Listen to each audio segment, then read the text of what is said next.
All right. Well, this turned into a game that the referees unfortunately have their fingerprints all over. The Avs lose 4-3 at home to the Edmonton Oilers, who desperately needed those points. The Avs can't eke out a goal with the extra attacker at the end of the game. And what ends up being the difference is not just the 5-minute major to Nathan MacKinnon, which kicked him out of the game at the end of the second period.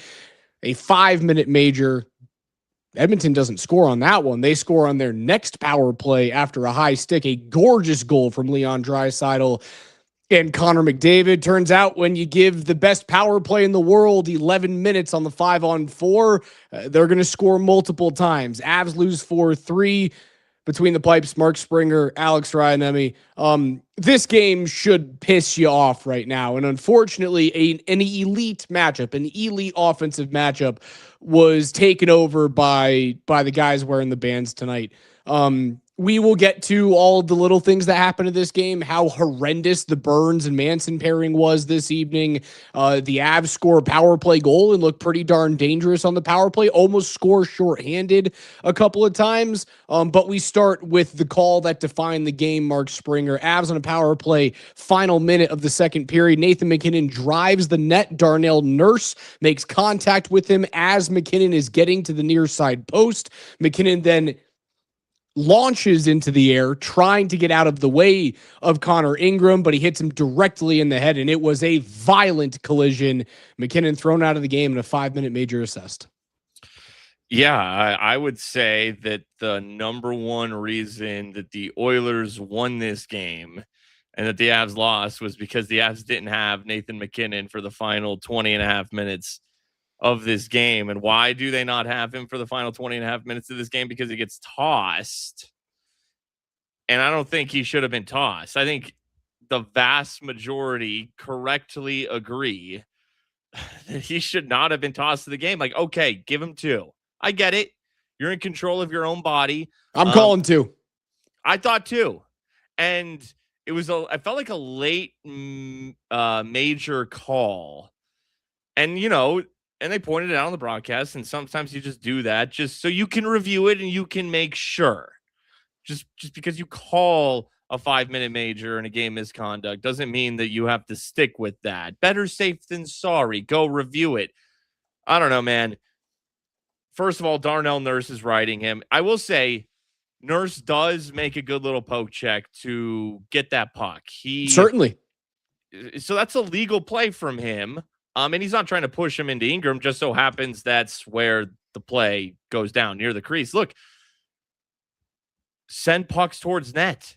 Get close to the goalie. See what happens. There's nothing wrong with that. And MacKinnon you can see if he's not pushed by Nurse, and it's not, Nurse is making a play on the puck. It's a good play, actually, but it's Nurse's momentum that carries Nate into Ingram. You can see him if Nurse doesn't contact him, which is going to be tough not to happen in that moment. But if he didn't, you could see MacKinnon is turning in a way that would have been around the crease away from Ingram. I don't know how you can kick him out of the game for that. That is ridiculous. Yeah, it's a bad call, man. And unfortunately, it affects the game in many ways, right? The very obvious, intangible way that it affects the game is, well, the best player on planet Earth or the second best player, depends on who you ask. Connor McDavid definitely had his moments tonight where he looked like the best player on planet Earth. That game winner was gorgeous. It takes the best player on the Avalanche out of the game for the final 20 minutes. It also puts Edmonton back on the power play for what is effectively 25% of the rest of the game. The other thing it does is it affects play. Did you notice on the power play when Cale Makar and Marty Necas both had opportunities to drive the net and get to the back post? And that is always the goal. When you are driving from outside the dots and getting past that defender, your job as that forward with the puck, or even the defenseman with the puck, if you're driving the net, is to get across the center ice line. There's an imaginary line that's running directly through the creases from end to end. Get across the center ice line and beat the goaltender to the back post. It is what you are meant to do as a hockey player.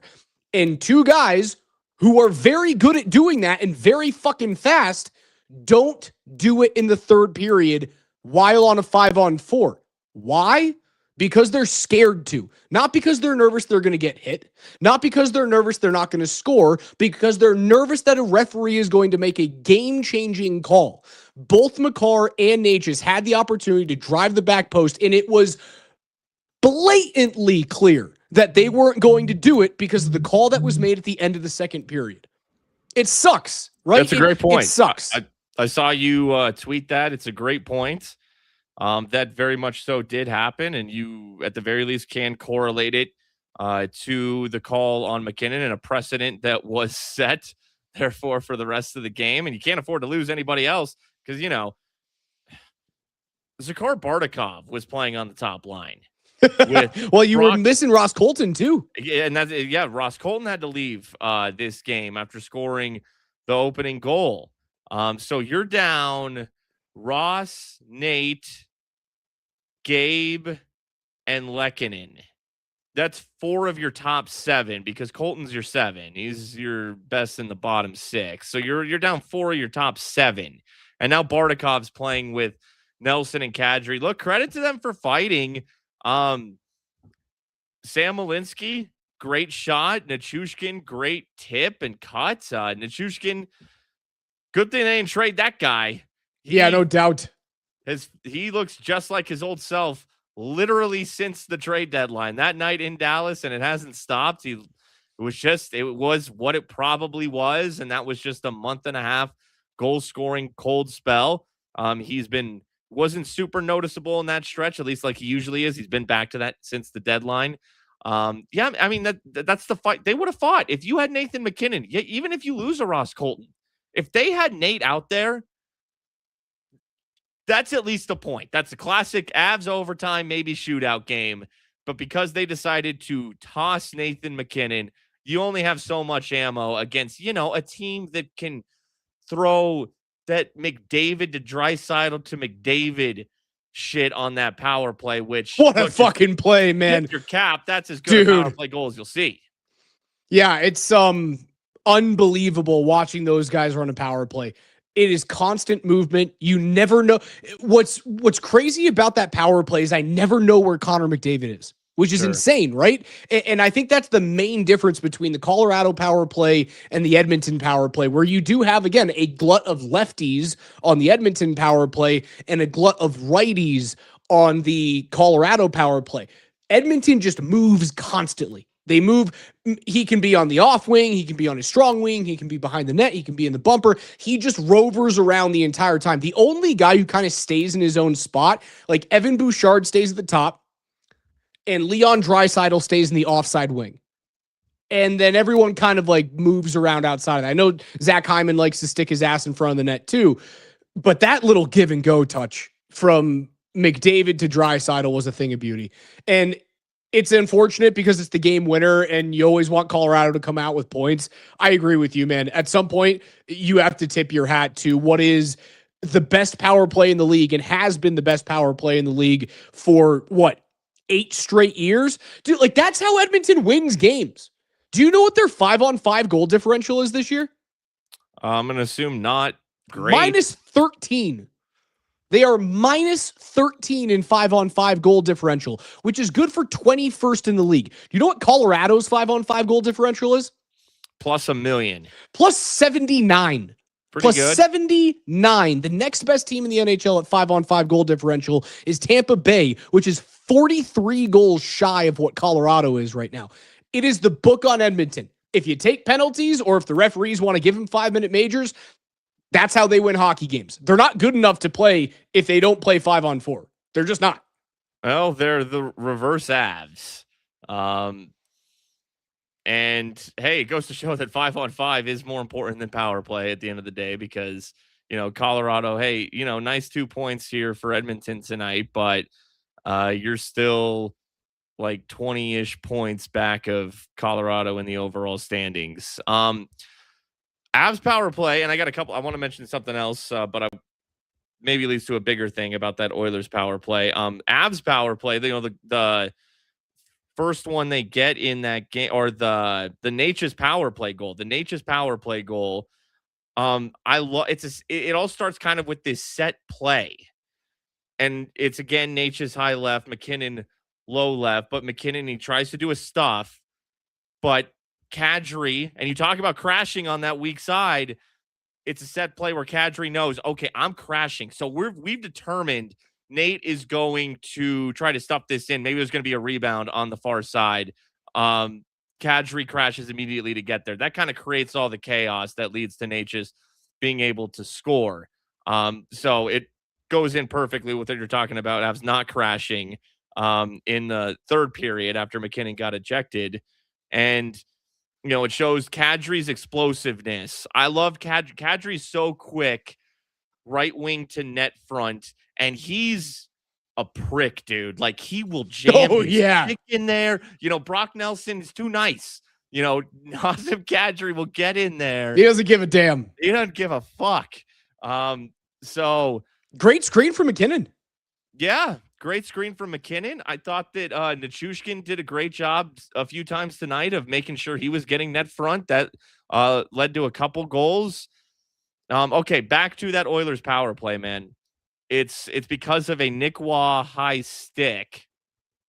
But I swear, dude, in the delayed penalty, real shortly thereafter, Parker Kelly got hooked.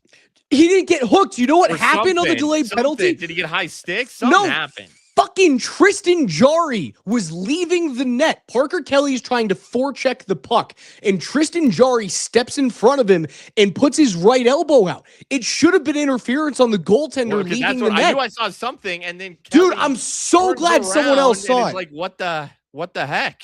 I am so thrilled somebody else saw that. I thought I was going to be the only one that noticed it. Parker Kelly was forechecking the puck, and the goaltender, who was leaving his defensive zone, got in the way of Parker Kelly. It should have been a negated penalty. Yes. You should have played 4-on-4 for a little bit, and who knows, like maybe Edmonton scores in the 4-on-4, but they should have been washed out. It was interference on the goaltender, and they completely missed it.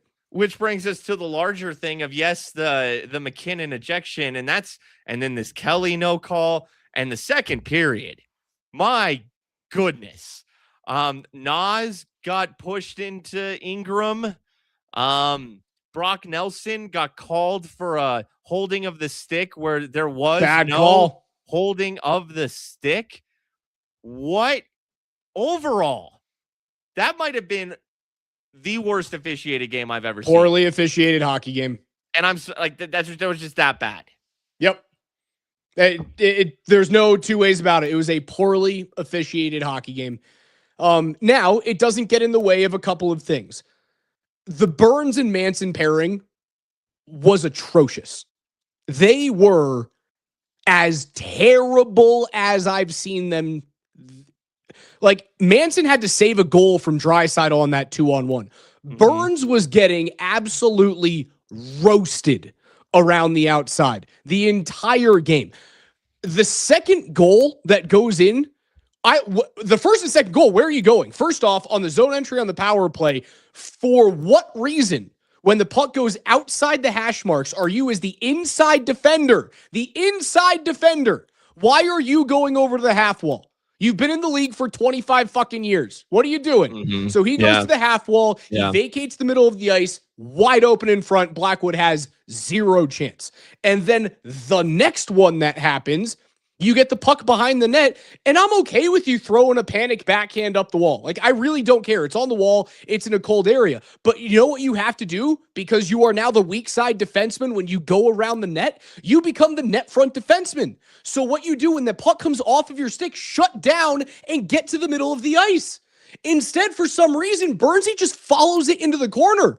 So you've got Manson, Burns, the strong side wing, and the high side center all in the same spot. Like, what on earth happened with him tonight?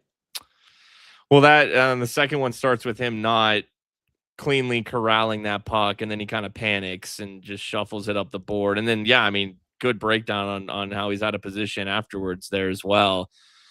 He just turned 41 years old the other day. We would talk so much about how he's 40. Not anymore. He's now 41. Happy belated birthday. In fact, it was yesterday.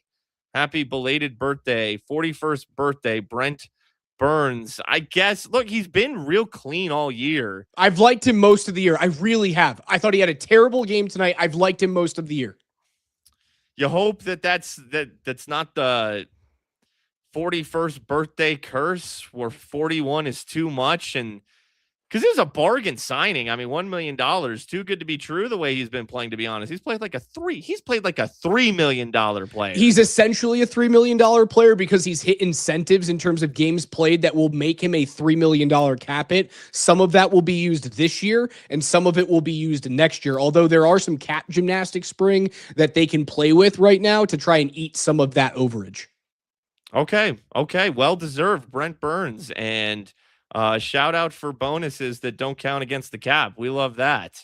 Hopefully it's not a trend, that Father Time doesn't catch up to him right as he turns 41, because it's literally his first game. 40-year-old Brent Burns was tremendous. 40-year-old Brent Burns was awesome. 41-year-old Brent Burns, we're off to a rough start. But I'm not. It's one game. Everyone has a bad game. Hey, another thing that affected this game, the Ryan Nugent-Hopkins goal. The little tip? Yeah, a little tip. That was goaltender interference. That was goaltender interference on Ryan Nugent-Hopkins, and the Avalanche should have challenged. Now, obviously, no one really knows what goaltender interference is. But from what I've seen, and I know, dude, don't get me wrong, I wouldn't have loved that as the, overall like altruistic call. It's a little bush league, but guess what? I think that was the rule. I think that Nugent Hopkins does touch Blackwood while he's in the crease, which affects his ability to get to his left and make that save. I think they should have challenged for goaltender interference. I think it was worth a look.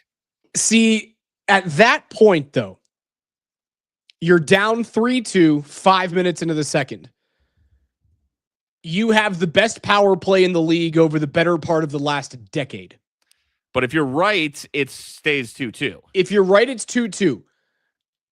If I'm behind the bench, man, I don't know if I challenge it because I think there's like a beat in between where Nuge runs into Blackwood and then when the puck comes to the front of the net. Like I believe, like, if I'm refereeing that play, I see the contact made, and then I also see there's like a second or two where Blackwood resets and he's kind of able to make a play. Had it been a little bit quicker where like Nuge makes contact and immediately pulls the stick back and then tips in, I would agree with you. I think Blackwood is able to like regain himself, turn to the middle, and then the puck's there.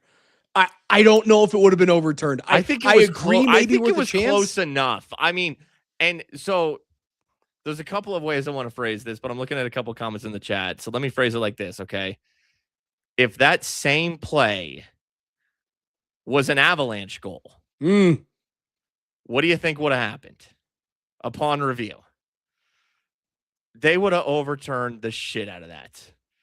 I don't know, man. That looks like so many of the weird, stupid little goaltender interferences where the Avs have scored this year and the other team challenges, and we're just sitting there like, what? Maybe if Blackwood... I would have done it. I think they could have won that thing, but knowing the Avs' luck, they wouldn't have, and I would have been sitting here thinking, this makes no sense even more so. If Blackwood falls into his net and allows his own momentum to bring him into his own net, and Nuge scores, it's not a goal. But he catches himself on the right post, and he sets. I don't think they overturn it. I agree with you. Nobody knows what it is. And there's been so many crazy calls and crazy non-calls in this league over the course of the last, I don't know, how many years has goaltender interference been reviewable? Almost 10? Several now. He catches himself on his right post, and he's able to get back upright. And Nurse waits a beat. He waits a second to send that puck off. And at that point, I think Blackwood is set and ready to make the save. Although, like, you're not making the save. It's a great A scoring opportunity. And the Avs have no one in front of the net again, which is a nightmare considering that's your D pairing to be in front of the net. I don't know, man. Then trust me, I get it's close and it's ticky tack, but that's what so many of these are close and ticky tack. I'd have risked it. I would, and even just as a middle finger to the NHL, we're challenging this. You have told us that this qualifies. I'm telling you, that did qualify. There was enough. I want to watch the replay again. I watched it a few times. There was enough. And dude, trust me. Yeah, it's ever so slight. It's the slightest of slight. But different team, I might be with you. If it's not Edmonton and it's not Dallas, I might be with you. Like if that was the Blues or the Islanders, be my guest. But okay, if it's the call on the ice's goal. Well, no, if you're wrong, you're down 3-2 and on the kill. Okay, never mind.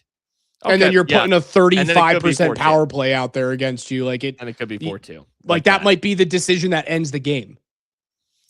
I get it. I if understand. They would have challenged and lost, I would have been pissed. Let me put it to you like that too. Okay. Because based on what I've seen, I mean, and I hate the rule. I hate everything about all of this. Don't get me wrong. So many things tonight. Again, none of them pale in comparison though to not having Nathan MacKinnon for the final 20 minutes. Like that was it. That was the game. They could not overcome that.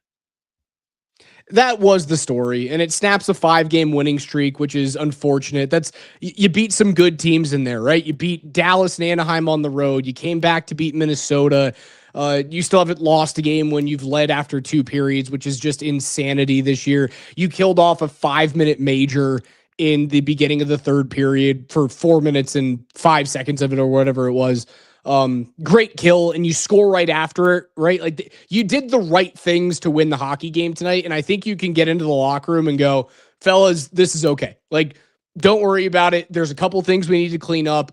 You know, the Burns and Manson defensive pairing are a veteran pair, and you go, we're going to be fine. We're going to go back to the tape. We're going to make sure that we are covering our net front more often as that pairing. We're not taking as many chances. I think you can come out of that stretch pretty happy, regardless of the result tonight. I mean, the Leafs are built to lose. The Oilers, despite making a couple of Stanley Cup finals, are still ultimately built to lose. Then the Avs were built to lose tonight. Like they were. There was no way.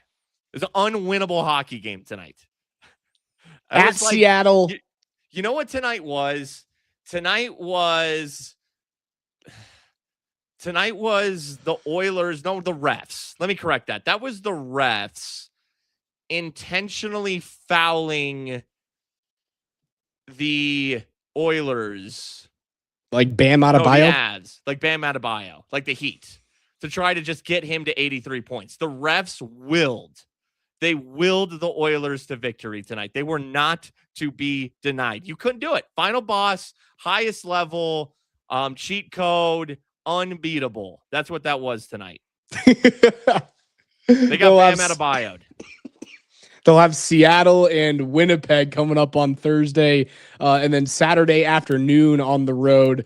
They leave beautiful 70-degree and sunny Colorado, and I think they get like 45 and raining in Seattle, and I think the high in Winnipeg on Saturday is like 7 degrees, something crazy like that. So a little brutal 2-game span before they come back home to take on Pittsburgh and Dallas on Monday and Wednesday on ESPN and TNT. So back-to-back. I think that's actually 4 straight home nationally televised games for the Avalanche. Guru's right here. Imagine if the Avs had Edmonton's power play. Yeah, they might be the best team in the history of the sport if they had Edmonton's power play. But I thought there were good things tonight. I'm not upset about it. I think the referees were crazy. Way she goes. It's just the way she goes sometimes. Stupid night. Kind of a fun game though, in a way. Like, it was entertaining. Kind of. Because there was a lot of fun mixed in. The play was good, but then there was just the frustration of the officiating. But outside of that, it was actually a pretty good game. And yeah, so you mentioned their next 2 opponents. Seattle tonight, who they have next, they had a 2-0 lead on the Preds tonight in Seattle. They lost. They blew it 4-2. Preds come back to win. We all know that Seattle is a little more mid. It's the product of a lot of Pacific Division, other things. And the Jets, Not even close hosting the Ducks 4-1. Feels like if you're Connor Hellebuck, because it feels like he hasn't played well since he was, amazing in the gold medal game. How do you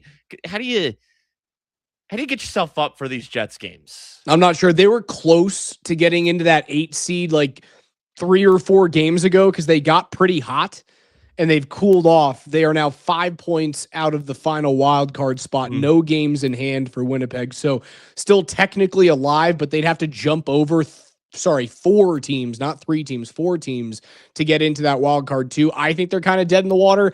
I agree. If you're a Hellebuck, man, you're hoping, like, is Eric Comrie still the backup goaltender in Winnipeg? Yeah, he is. You're hoping Eric Comrie gets the start on Saturday. Well, and they were sellers. They traded who were your dudes? Stanley and Logan Stanley and Luke Shen. Luke, the brother of Braden. Yes, Luke, the older brother of Braden Shen, who, by the way, returned to St. Louis tonight as a member of the New York Islanders. And now Jonathan Drouin is a blue. 6 degrees of the Winnipeg Jets. We love it. And the Avs will face. And, Nate's going to be pissed now. Oh, I've seen some questions like, hey, do you think Nate's going to get hit with a suspension? No, he will not. Oh, there will be no suspension. A travesty. Yeah, nothing. I don't think he's going to get fined. There won't be a fine. There won't be a suspension. I'm sure Bednar's going to have a call with the league tomorrow going, hey, what the fuck was that call? And why was it 5 minutes? And that's probably as long as this conversation goes. How about Tuukka Rask on the NHL on TNT? And obviously he said, he's a goalie. And he's a snap show goalie too. Like, Tuukka Rask is not a level-headed Henrik Lundqvist. I am very well-spoken and I am handsome and I'm everyone's best friend and everyone loves me and I love them. Tuukka Rask is a lunatic, or at least when he was playing, was a lunatic. Sure. And he went, what was that call? Oh, what was that? It's pretty unanimous across the board.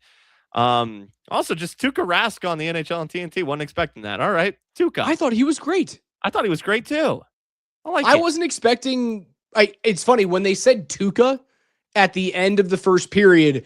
My mind thought I was going to see Pekka Rinne, another Finnish goaltender of yesteryear. You heard some K's, and that's all you heard.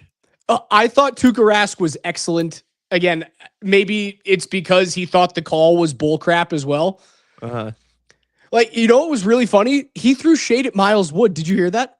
Yeah, well, he did. Well, someone had a Wood talking about the Wood. I don't think I heard Tuukka's. I think that was on the broadcast itself where they were talking about Wood. No, Tuukka Rask in the second intermission when they were talking about the MacKinnon 5-minute major. He was like, this is the best skater, like one of the best skaters in the National Hockey League. And you can see his skates pointing up ice as he's trying to get across the crease. He goes, this isn't Nathan MacKinnon. This is not what he does. He doesn't run the goaltender. And he goes, if it was Miles Wood, 5-minute major and a 10-game suspension. But it's Nathan MacKinnon. And I was like, Tuukka, hell yeah. Miles Wood catching strays? Dude, he gave Miles Wood a stray. It was unreal. Is that like a dirty player chirp? Because I think so. I wonder if Miles Wood ran over Tuukka Rask at one point. Maybe he did. Played with the Devils, played the Bruins a lot. Hey, you never forget, right? But yeah, that's like Nate's not that player. I know there was the Rupe Hintz thing the other night, but that's Nate's not that guy. Miles Wood has barreled into Tuukka Rask not once, not twice, but 3 times in his career. That's amazing. He ran over him twice in one game. Wow. Yeah. That is my favorite. He had that thing cocked and loaded. It's just, you never forget. And, I mean, even on a national TV NHL broadcast, like Miles Wood is a more obscure name to bring up. That's just personal. That's 100% personal between Tuukka and Miles Wood.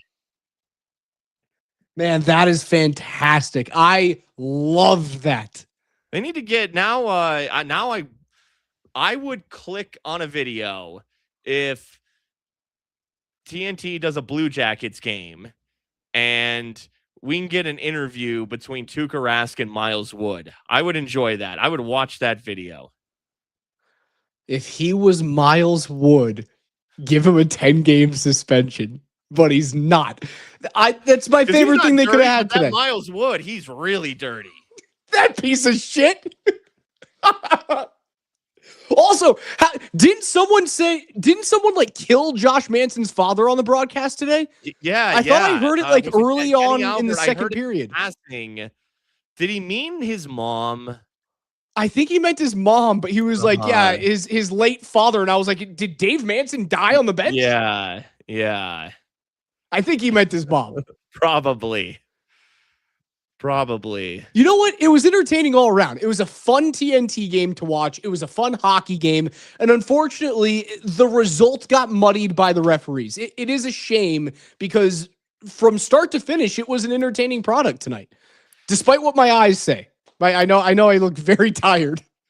Let's say, and keep in mind, when they played in Edmonton, it was 9-1. It was 9-1. And, let's say this is the 8-1. Maybe Edmonton finds himself in that 8th seed. This certainly helps their chances of getting out of that, getting 2 points in Denver tonight. Let's say Edmonton somehow comes out of that side of the bracket because it's definitely the weaker side of the bracket. Anything could happen on that side. If we saw Avs Oilers in the playoffs, did tonight make you think, and keeping in mind that I'm so excited to see what this is. Now I feel like it's kind of like I want to see the Nuggets fully healthy, and we're as close as we've been. But I want to see this Avs team fully healthy. You get Kadri, but then Landeskog and Lehkonen are out, and now Colton's out. I want to see this team fully healthy. I come away from tonight thinking Avs in 5 if they played Edmonton in the playoffs. Yeah, I think that's assuming the referees are normal playoff referees. Sure. Like you might get 2-3 power plays, maybe 4 if you're mega lucky in a game. But like way tighter called in terms of checking. If it's a 5-on-5 series, like I gave you the numbers, Colorado is nearly 100 goals better at 5-on-5 than Edmonton is. I think the number is closer to like 90, but that is a Grand Canyon chasm between the two teams. 5-on-5, they'd kill them. You just can't go to the box. Yeah, they're just so it's McDavid, it's Draisaitl. Ryan Nugent-Hopkins is a really underrated player. He led a really good game. I think he's underrated. Hyman's healthy. Bouchard's good, but man, is he up and down. And they're starting, are they rolling with Connor Ingram now? Isn't that crazy? He's their 1A or their true 1 after all they gave up for Jari. That's what who's their head coach is Knobloch. Yeah. Knobloch said Ingram's their 1. Now he might be out for a couple of weeks with a concussion. No, I'm sure he's concussed. Oh yeah. Oh, he is. We'll be shocked if there's not a new Western Conference representative in the Stanley Cup Finals this year. Yeah. I will be shocked if it's going to be Colorado or Dallas, right? It's Colorado or Dallas. Probably. It was a good game, man. Good game. There you go. That's the game. That's how it went down. Nathan MacKinnon screwed. Avs screwed. That's what happened. That's your game. We'll be back at it Thursday night. It's going to be around the same time, 8 p.m. game against Seattle. They'll play Winnipeg at 2 p.m. Both of those teams still in the fight. Winnipeg a little bit farther out, but Seattle is currently holding wild card 2 spot in the Western Conference. So Seattle desperately need those points. You're getting into these games where pretty much everyone you play is way more desperate than you are in terms of points. And I think that'll be the thing to keep tabs on. It not only keep tabs on the power play, and again, I think that got thumbs up today. Power play was a plus without a doubt for Colorado. Keep tabs on the power play. Keep tabs on the give a damn meter compared to the other teams that are desperate for points next to you. Because I know I said the Central's over, but Dallas is still uncomfortably close.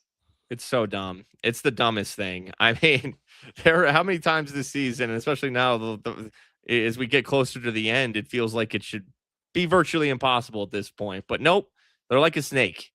You cut their heads off and they just grow back, and you can't. Yeah, what is that, Hydra?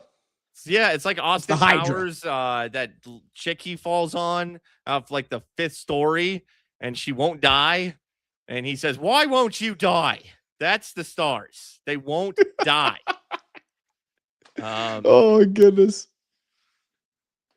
Yeah, man. Scott Wedgwood in nets Thursday, Seattle. I think so. I thought Probably. he made that some big saves in the back half of that game.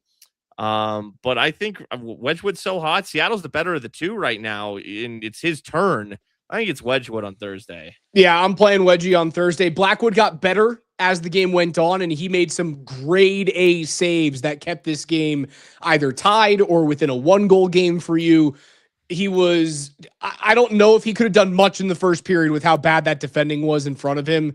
Mm-hmm. I think I want the 4th goal back, even though it's gorgeous. Like, it's a beautiful goal on the power play. I wish he would have been at the top of his crease a little bit more, and I wish he would have stayed on his feet. But, like, if he stays on his feet, McDavid's just ripping it 5-hole because he's McDavid. You give him that scoring opportunity, he's probably scoring on half of those things. He was better than he was in his last start. He's still not to the level right now that Wedgwood's playing at, so I agree. Wedgwood Thursday.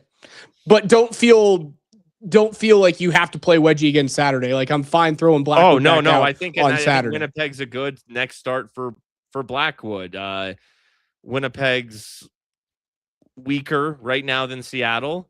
And I'd want to throw Blackwood out there. I want Wedgwood against the tougher opponent right now. I want Blackwood against the lesser. And I still want Blackwood to kind of get going, and help him out, put him in favorable situations, and ride a hot Scott Wedgwood. That's his net on Thursday. It should be. All right, Spring. Tough game for the Avs to lose. Bad calls. MacKinnon won't be suspended. He'll be back on Thursday as we get back on Pipes. 11 p.m. is when you guys can expect us there. But for Spring, I'm Raj. Fun game, shitty result. We'll talk to you Thursday.